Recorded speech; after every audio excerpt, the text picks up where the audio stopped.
बहुत ही शानदार खेसारी लाल को पोस्टर रिलीज कर दिया गया है। इसी के बारे में आज हम बताने वाले हैं।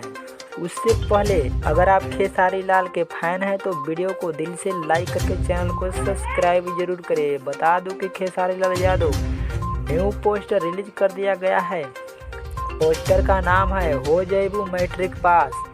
इस गाना को लिखे हैं पवन पांडे, संगीत से सजाए हैं RS शर्मा।